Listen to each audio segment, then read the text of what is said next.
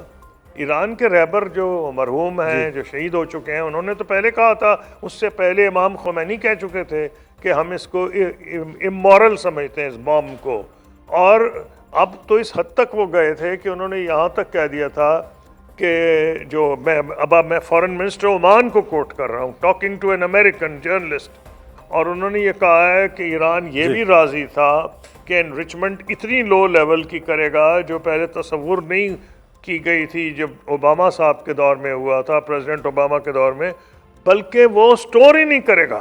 یعنی کیا ہوتا تو یہ نا کہ آپ جب انرچ کرتے ہیں اس کے بعد آپ سٹور کرتے ہیں, سٹوریج کے بعد اس کو آپ میٹل میں کنورٹ کرتے ہیں, تو میٹل میں کنورٹ کر کے اس کے پھر آپ اس کو ایک مختلف یوزیجز اس کے ہوتے ہیں.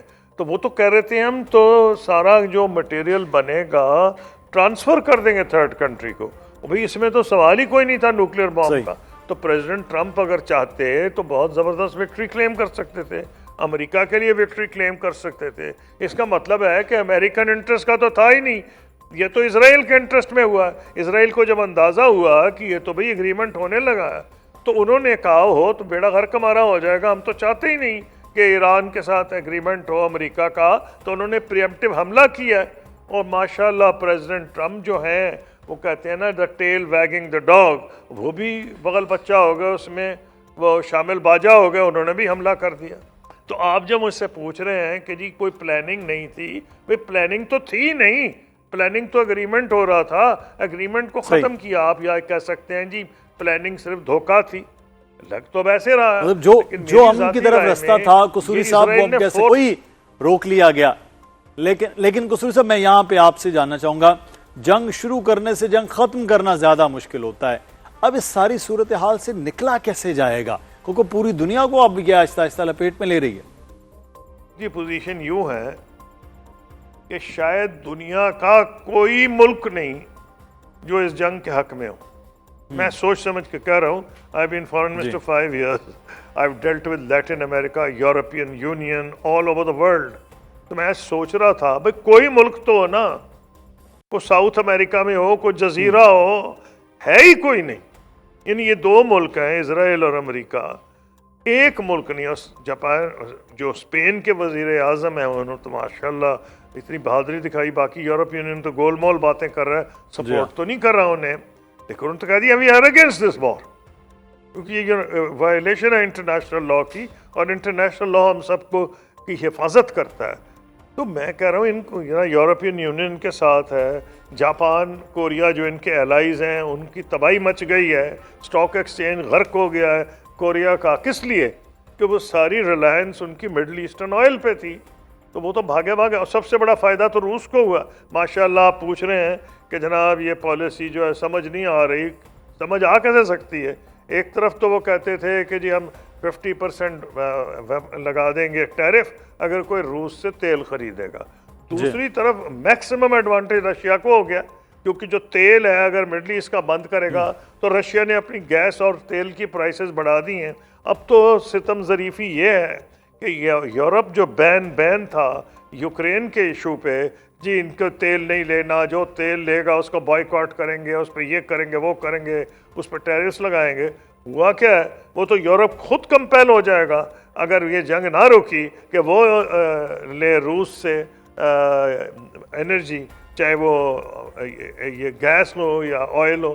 تو یہ تو ماشاءاللہ ان کی پالیسی کا کرشمہ ہے کہ فائدہ روس کو ہوا ہے بجائے یہ کہ ان کو فائدہ ہوتا. رشیا کے حوالے سے مزید بھی ایک بڑا امپورٹنٹ پوائنٹ ہے، وہ بھی بات کریں گے، لیکن اس سے پہلے ایرانی صدر نے یہ بیان دیا کہ ہمسایہ ممالک پر حملہ نہیں ہوگا اب، اور پہلے جو حملہ ہوا اس پر انہوں نے معذرت بھی کی. دوسری جانب ہم نے یہ دیکھا فیلڈ مارشل سید عاصم منیر کی سعودی وزیر دفاع کے ساتھ بھی ملاقات ہوئی. اس سارے عمل میں، جنگ میں، خاص طور پہ پاکستان کے کردار کو کیسے آپ دیکھتے ہیں ان معاملے میں؟ نہیں، پاکستان کا تو اس وقت پازیٹیو رول ہے کیونکہ میری عادت نہیں، حالانکہ میرا پی ایم ایل این سے کوئی واسطہ نہیں، چاہے ایک حکومت میاں نواز شریف کی ہو یا عمران خان کی ہو یا بے نظیر. میں نے تو ایز اے پاکستانی ہمیشہ سوچا ہے کوئی بھی حکومت اس وقت پاکستان کی ہو تو اس کی پہلی ایفرٹ ہوگی کہ جنگ رکے، ایران کی تباہی نہ ہو جس طرف اس کو دھکیلا جا رہا ہے، کہ اس کا اثر ڈائریکٹ ساری اسلامک ورلڈ پہ ہوگا، پاکستان پہ ہوگا، ترکی پہ ہوگا اور گلف کے اوپر ہوگا. اس لیے اگر پاکستان کے فارن منسٹر کا آج بیان ہے کہ انہوں نے ان کی بات ہوئی ہے دونوں سے، سعودی عرب سے اور ایران سے، کہ حملے جو ہیں بقول پاکستان کے فارن منسٹر انہوں نے کہا ہے، یہ ریکارڈ پہ گئے ہیں کہ اب اس کے نتیجے میں شاید حملے کم ہو رہے ہیں نسبتاً سعودی عرب پہ. نمبر 2 جو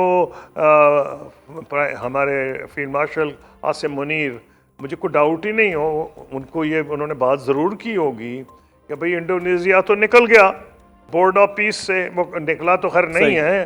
انہوں نے کہا بھی ہم تبھی رہیں گے اگر فلسطینیوں کا اس میں کچھ بھلا ہوگا، کیونکہ سارے مسلمان ملکوں میں جن کے پاس آبادی بڑی ہے ان کے اوپر یہ پریشر پڑے گا کہ جناب آپ بورڈ آف پیس یا امریکہ کے الائی ہیں تو آپ اس کے اندر کیا کام کر رہے ہیں. اب میں یہ سمجھتا ہوں کہ یہ واقعی، کیونکہ I have been foreign minister of Pakistan, it's a difficult moment for Pakistan. Pakistan یہ بھی نہیں چاہتا کہ ہندوستان نے جو بڑی کوشش کی ہے کہ پاکستان کو واشنگٹن کی نظروں میں نیچے لے کے آئے اور اس کی اہمیت کم کرے، جو کہ اب پاکستان کی ایفرٹ سے کچھ بہتر ہوئی ہے واشنگٹن کے ساتھ. تو یہ تو نہیں پاکستان چاہتا کہ جان بوجھ کے جو ساری دنیا پہ نزلہ گرا ہوا ہے ٹرمپ کا ہم پہ بھی گر جائے. تو ہم پہ تو آگے بڑی مصیبتیں، ایک طرف افغانستان ہے، ایک طرف ہے یہ ہندوستان ہے، آپ کے پتہ ہے کہ حالات کیا ہیں. تو یہ تو بڑا مشکل فیصلہ ہے. تو وہ یہی بات کر رہے ہوں گے نا جی کہ آپ کہ ٹرمپ پہ زیادہ آپ کا اثر ہے، آپ کی مین ان کی آپ نے انویسٹمنٹ بھی آپ نے $600 بلین کی پریزیڈنٹ ٹرمپ کو وعدہ کیا تھا، ان کو سمجھائیں کہ اس سے کچھ نکلے بابا، نہیں تو یہ تو مصیبت بنے گی. اور دیکھیں نا پاکستان اور ترکی پہ تو ڈائریکٹ اثر ہو رہا ہے. اس کی وجہ ہے کہ خدا نہ خواستہ یہ اگر ایران ڈی سٹیبلائز ہوتا ہے تو کوشش اس وقت اسرائیل کی ہے کہ جو کردستان ہے وہ وہاں سے، کیونکہ بوٹس آن گراؤنڈ امریکہ تو بھیج نہیں رہا، تو بوٹس آن گراؤنڈ ان کا خیال ہے کہ یا بلوچی کریں، جو کہ شکر الحمدللہ کو خاص رپورٹس نہیں آئیں ایرانین بلوچستان سے اس سلسلے میں، لیکن کردستان سے آ رہی ہیں. کردستان کے تو لیڈر نے کہا ہے جو ایرانی کرد ہے. میں ایک چیز یہاں پر آپ سے اور جاؤں گا، بڑا امپورٹنٹ ہے، وہ روس کے حوالے سے ہے. رشین پریزیڈنٹ کی اور ایرانی پریزیڈنٹ کی گفتگو بھی ہوئی، انہوں نے شکریہ بھی ادا کیا ہے. یہ کہا جا رہا ہے، واشنگٹن پوسٹ میں یہ تھا کہ رشیا باقاعدہ سپورٹ کر رہا ہے ایران کو اپنے انٹیلیجنس ذرائع کے ذریعے، ان کو ٹیکنالوجی کے ذریعے. تو روس کا اس جنگ میں شامل ہونا، اس جنگ کو کس طرف آپ دیکھ رہے ہیں، مزید بڑھتا ہوا؟ اگر رشیا کر رہا ہے تو رشیا سے یہ توقع کر رہا ہوگا نا ایران کے تو بہت سے ان کے ساتھ اگریمنٹس تھے. دیکھیں نا آلریڈی رشیا کو نقصان پہنچا اس علاقے میں، ان کے سیریا کے اندر ان کو نقصان پہنچا، اور اب یہ جو ایران جو علاقہ ہے ان کا پرانا یہاں انفلوئنس رہا ہے، اور وہ ان کے رجیم جو موجودہ آیت اللہ کی جو حکومت ہے ایرانی اسلامی انقلاب کے بعد جو حکومت آئی ہے، ان کے تو اچھے تعلقات رہے روس کے. تو وہ تو نہیں چاہیں گے کہ جی آرام سے یہ بیٹھ جائیں جو ایران اور ایرانی لڑنے کو تیار ہیں. ان کے پریزیڈنٹ نے بھی کہا ہے, ان کے فارن منسٹر نے بھی کہا ہے. فارن منسٹر نے تو یہاں تک کہا ہے کہ ان کا بیان جو نشر ہوا ہے ایک امریکن جرنلسٹ کے ساتھ کہ جی اگر وہ پریزیڈنٹ ٹرمپ نے اشارہ کیا تو ٹروپس بھیج دیں, تو ان کا we are waiting for them. تو میرا نہیں خیال ہے کہ پریزیڈنٹ ٹرمپ اتنی غلطی کریں گے کہ وہ اپنے ٹروپس وہاں بھیجیں, کیونکہ وہاں کی جو پبلک اوپینین ہے, آپ کو یاد ہوگا موگادیشو میں جب صومالیہ میں 9 باڈی بیگز گئے تھے یا 8, جی پریزیڈنٹ کلنٹن نے پالیسی بدل دی تھی, ٹروپس واپس بلا لیے تھے. تو یہ آسانی سے نہیں, ابھی تو 9 تو جا چکی ہیں باڈی بیگز. تو اگر یہ جنگ لمبی ہوئی تو اس کا اثر ہوگا. لیکن جہاں تک رشیا کا تعلق ہے, رشیا تو چاہے گا کہ ایران آسانی سے نہ اپنے گھٹنے ٹیکے, اور بہت سے لوگ یہی چاہ رہے ہیں کہ ایران جو ہے اس کا جو ہے وہ اس میں یہ نہ ہو کہ سارا علاقہ ڈیسٹیبلائز ہو جائے. صحیح. ترکی, پاکستان, گلف, اس جو ریفیوجیز کدھر کدھر جائیں گے. تو اب یہ اگلے آنے والے وقت میں وہ دیکھتے ہیں کہ رشیا سپورٹ ہے قصوری صاحب جو آپ بات کر رہے ہیں کہ وہ کس طرح سے ہوگی. رشیا کو ویسے بھی اب ایک طرح سے ہم دیکھ رہے ہیں کہ مالی فائدہ بھی نظر آ رہا ہے. دوسرا ایران اور رشیا ویسے بھی ماضی قریب میں بھی بہت قریب رہے ہیں.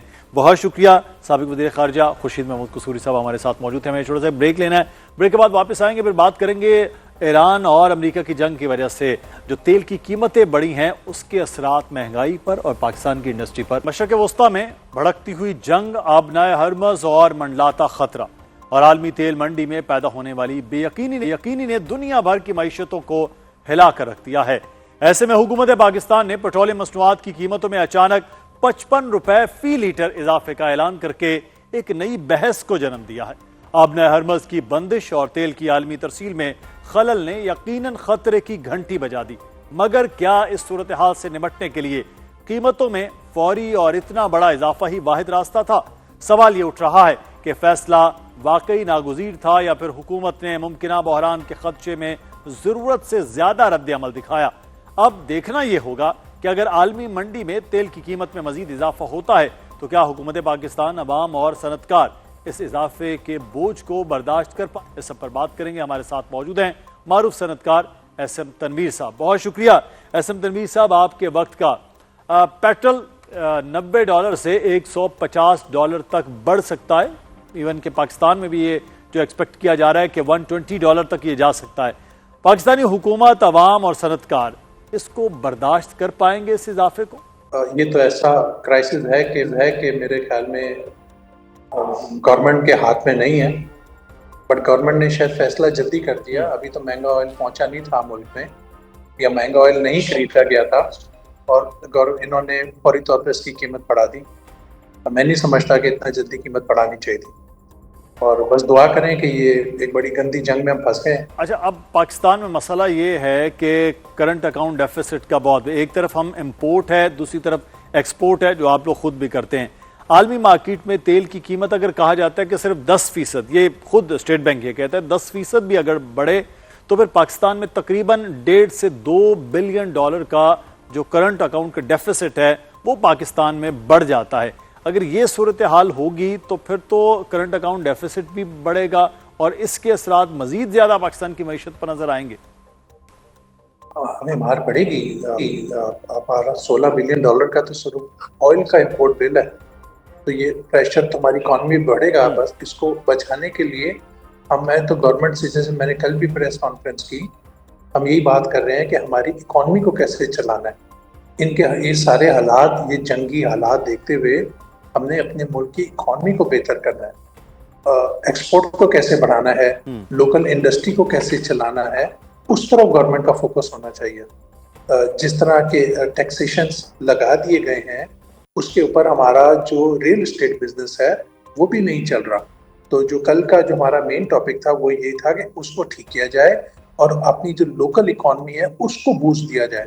جب آپ اس کو بوسٹ دیں گے تو ہم اس قابل ہوں گے کہ یہ دیکھیں نا, یہ تو جو حالات ہیں یہ ہمارے تو نہیں ہے, تو جنگ آ گئی ہم کیا کریں گے. تو جب تک ہم اس قابل نہیں ہیں پیسے دینے کے تو ہم اور پھنستے جائیں گے. تو ہم یہی گورنمنٹ سے بار بار بات کر رہے ہیں کہ ہم ہر سیکٹر پہ بات کرتے ہیں, کبھی ہم ایکسپورٹ پہ بات کرتے ہیں, کبھی ہم لوکل انڈسٹری پہ بات کرتے ہیں.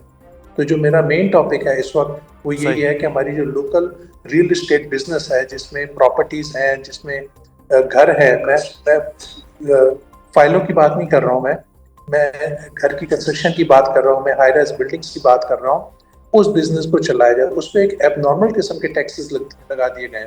وہ ایب نارمل ٹیکسز جب آپ ختم کریں گے تو یہ جو 78 انڈسٹری ہے جو اس سے ریلیٹڈ ہے وہ انڈسٹری بحال ہو جائے گی.